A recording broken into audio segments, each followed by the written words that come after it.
নমস্কার বন্ধুরা, আমি রাখি আর আমার চ্যানেল বাঙালি রান্নাঘরে আপনাদের সবাইকে ওয়েলকাম জানাচ্ছি। আজকে আমি আপনাদের সাথে আপনাদের ভীষণই পরিচিত একটা রেসিপি শেয়ার করছি। আজকে আমি বানাচ্ছি একটা পায়েসের রেসিপি।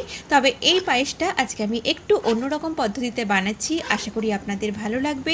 আর সত্যিই এই পায়েসটা খেতে অসাধারণ হয়। তো আপনারা অবশ্যই একবার বাড়িতে ট্রাই করবেন। আর ভালো লাগলে আমার ভিডিওটাতে লাইক শেয়ার করতে ভুলবেন না। চলুন তাহলে আর দেরি না করে আজকের এই রেসিপিটা আমরা শুরু করি। আমাদের আজকের এই পায়েসের রেসিপিটা করার জন্য এখানে 50 গ্রাম মতো নিয়ে নিয়েছি গোবিন্দভোগ চাল। আর পায়েস কিন্তু আমরা গোবিন্দভোগ চালেই করে থাকি। তো এখন আমি এই চালটাকে ভালো করে ধুয়ে নেব। খুব ভালো করে বেশ কয়েকবার জল পাল্টিয়ে এই চালটাকে আমি ধুয়ে নিচ্ছি। চালটা আমাদের ভালোভাবে ধোয়া হয়ে গেছে। এখন আমি এখানে একটা মিডিয়াম সাইজের গাজর নিয়েছি আর গাজরের ওপরের স্কিনটাকে আমি ফেলে দিয়েছি। এটাকে ভালো করে ধুয়ে রাখা আছে। এখন আমি এটাকে গ্রেট করে নিচ্ছি গ্রেটারের সাহায্যে। গাজরটা আমাদের গ্রেট করা হয়ে গেছে। তো এখন আমি রান্নাটা শুরু করছি। এখন গ্যাসে একটা কড়াই বসিয়ে দিয়েছি। এবারে এর মধ্যে আমি দিয়ে দিলাম প্রায় হাফ টেবিল চামচ মতো ঘি। আর এই ঘিটাকে এখন ভালো করে মেল্ট করে নিচ্ছি কড়াইতে। এটাকে ভালো করে এইভাবে একটু ছড়িয়ে দিচ্ছি। এখন এই ঘিয়ের মধ্যে আমি গ্রেট করে রাখা গাজরটা দিয়ে দিলাম। গাজরটাকে হালকা করে ঘিয়ের মধ্যে নেড়ে নেব। এতে গাজরের যে একটা কাঁচাটে গন্ধ থাকে সেটা চলে যাবে আর খুব সুন্দর একটা এই ঘিয়ের গন্ধ এর সাথে মিশে থাকবে।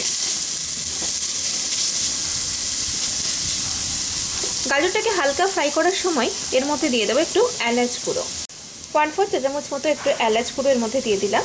এতে ফ্লেভারটা আরও ভালো আসবে।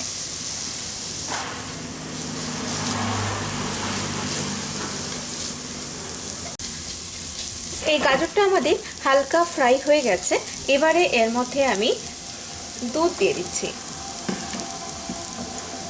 এখানে আমি প্রায় 700 ml দুধ ভালো করে ফুটিয়ে নিয়েছিলাম, সেটা দিয়ে দিলাম। আর এই দুধটা কিন্তু একটু ঘন করে জাল দেবেন। একটু ঘন দুধ হলে কিন্তু এটা বেশি টেস্টি হয়। যে কোনো পায়েসেই দুধের কোয়ালিটিটা একটু ভালো হওয়া খুবই প্রয়োজন। এখন এটাকে আমি একটু ভালো করে ফুটতে দিচ্ছি। দুধটা কিন্তু বেশ ফুটে উঠেছে। এবারে আমাদের এই ধুয়ে রাখা গোবিন্দভোগ চালটা আমি দুধের মধ্যে দিয়ে দিলাম। এখন এটাকে আমি প্রায় 15 থেকে 20 মিনিট মতো মিডিয়াম ফ্লেমে ফুটতে দেব, যাতে চাল আর এই গাজরটা দুটোই খুব ভালোভাবে আমাদের সিদ্ধ হয়ে যায়। আঁচটাকে কিন্তু একটু কমিয়ে নিয়ে এটাকে ফোটাতে হবে। এখন এটাকে আমি কিছুক্ষণের জন্য ঢেকে দিচ্ছি। তবে মাঝে মাঝেই ঢাকনাটা খুলে এটাকে ভালো করে একটু নেড়ে দিতে হবে, যাতে নিচে লেগে না যায়। বেশ কিছুক্ষণ হয়ে গেছে, আমি এখন ঢাকনাটা খুলে দিলাম।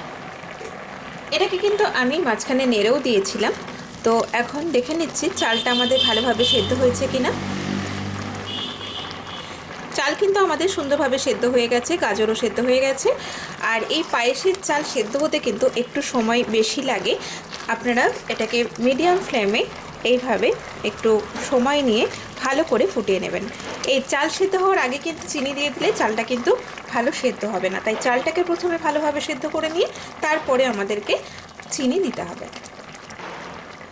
এখন এর মধ্যে আমি দিয়ে দিচ্ছি কিছুটা কাজু কিশমিশ।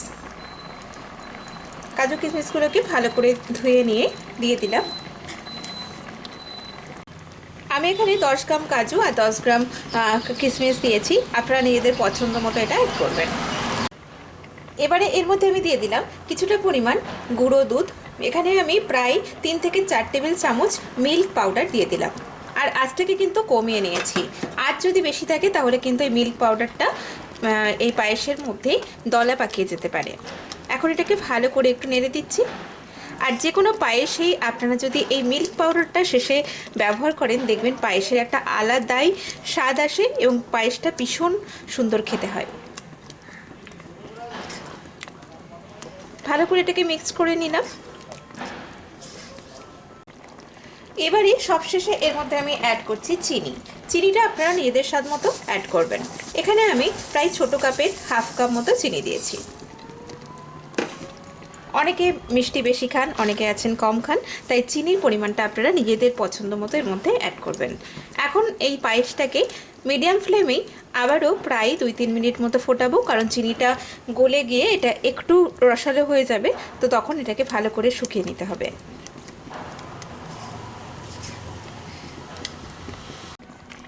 আমাদের এই পায়েসটা কিন্তু প্রায় হয়ে এসেছে। দেখুন এটা খুব সুন্দর ঘন হয়ে গেছে। এটা ঠান্ডা হলে আরও সুন্দরভাবে পায়েসটা বসে যাবে। তো নামানোর একদম আগে খুব সামান্য পরিমাণে আর একটু 1 চিমটে মতো একটু এলাচ গুঁড়ো দিয়ে দিলাম, সুন্দর ফ্লেভারের জন্য। এখন আমি গ্যাসটা বন্ধ করে দিচ্ছি আর এটাকে খুব ভালো করে ঠান্ডা করে নেব, তারপর এটাকে সার্ভ করব। আর সবথেকে ভালো হয় আপনারা যদি এটাকে ঠান্ডা করে ফ্রিজে বেশ কিছুক্ষণ রেখে খেতে পারেন, তাহলে কিন্তু পায়েস ভীষণই ভালো লাগে খেতে। তো এখন আমি গ্যাসটা বন্ধ করে দিলাম।